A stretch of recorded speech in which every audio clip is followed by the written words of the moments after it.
On Friday evening, I chose to enjoy myself by going out with friends. After a tiring week, I was in need of the laughter, music, and freedom to have fun that I experienced. When the clock hit midnight, the busy city started to feel overwhelming. Therefore, I took out my phone and requested an Uber, with the intention of avoiding the commotion and going back home. I received a notification from the app that my ride had arrived. I then left the loud club and looked for the four-door sit-in that would save me. I got into the car after it arrived, acknowledging the driver, who was a middle-aged man with a messy beard. As the car smoothly moved through the city streets, the cool night air provided a refreshing feeling. I looked out the window, trying to get rid of the lingering effects of the crazy night. Before long, I began to observe something strange.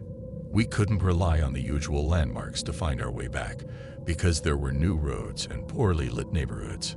I questioned with a puzzled tone, "Hey, where are we heading?" The driver took some time to react.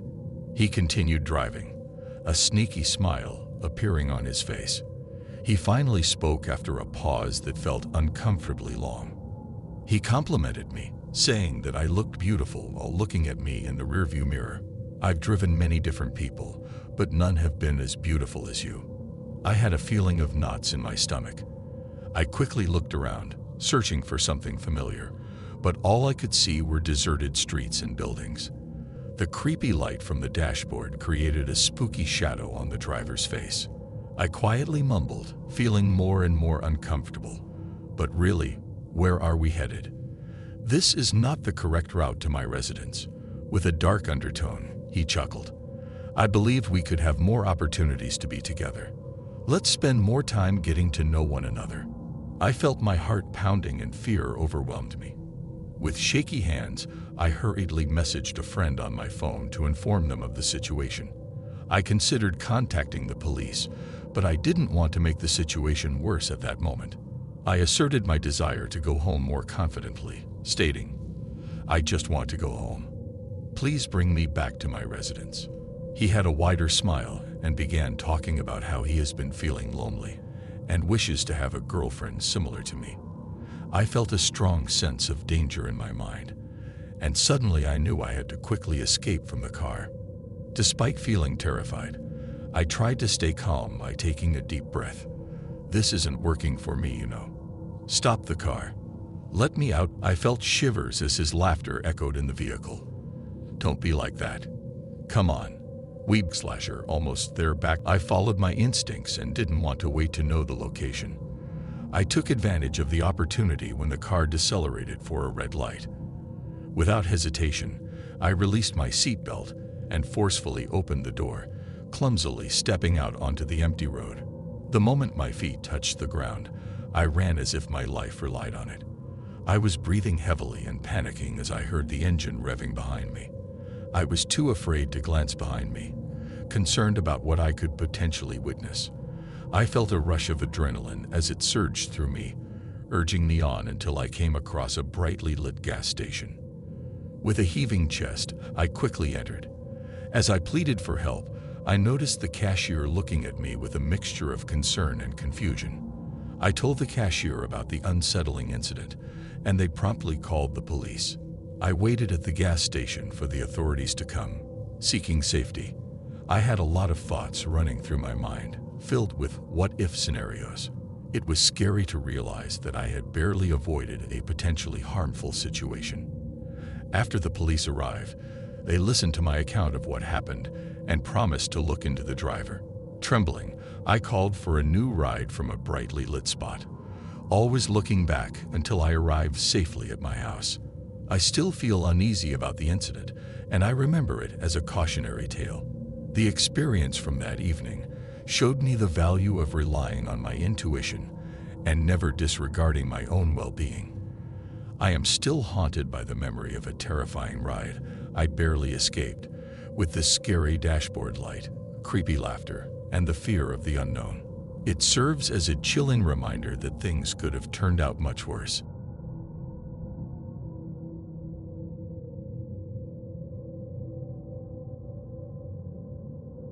In my worn-out taxi, I was driving around the dimly lit streets of the city like any other night.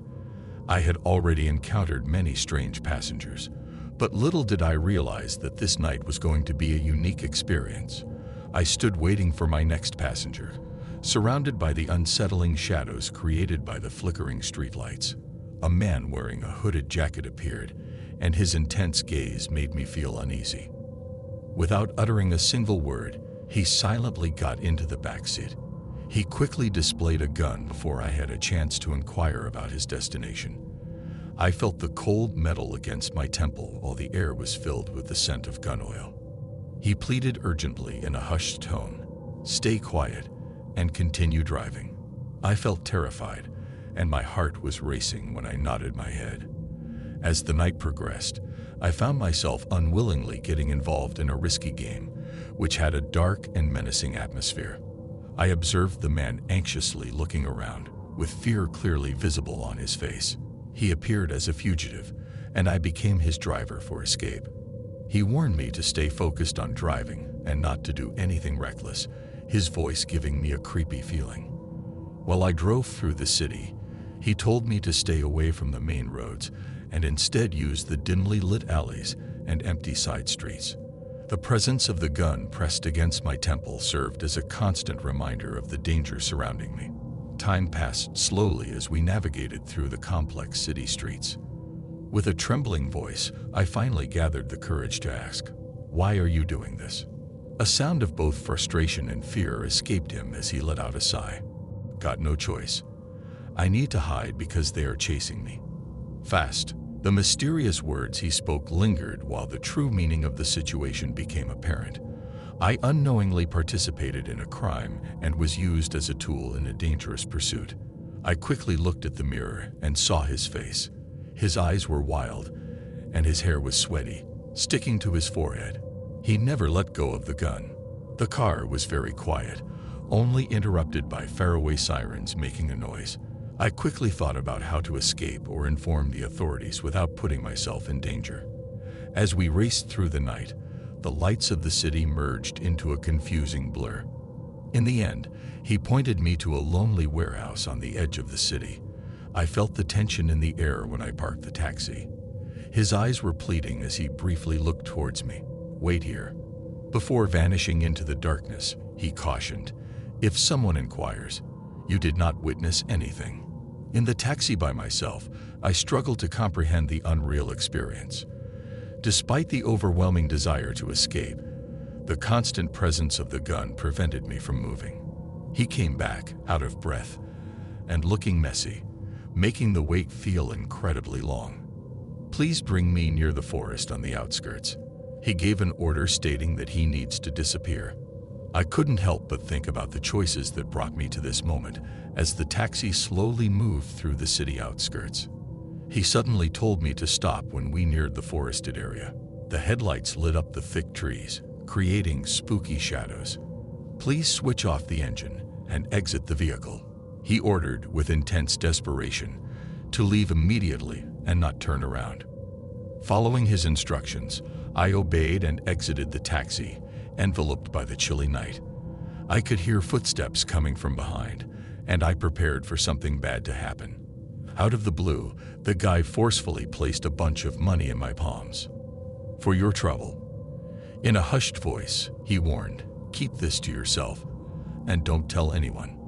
As he vanished into the dark, I experienced a combination of comfort and fear. After ensuring that I couldn't hear his footsteps anymore, I quickly ran to the closest payphone and called 911. Gasping for air, I hurriedly shared the information with the dispatcher, desperately hoping that the police would come quickly enough to catch him before he disappeared without a trace. Flashing blue and red lights quickly filled the area. I led the officers to the warehouse and told them about the terrifying events of the night. I felt the seriousness of the situation hit me after the adrenaline started to decrease.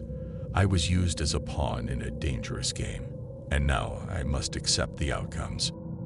Despite the police searching the area thoroughly, the man was able to escape. They promised to make every effort to find him. I gave a statement, shaking as I described the strange events of that night.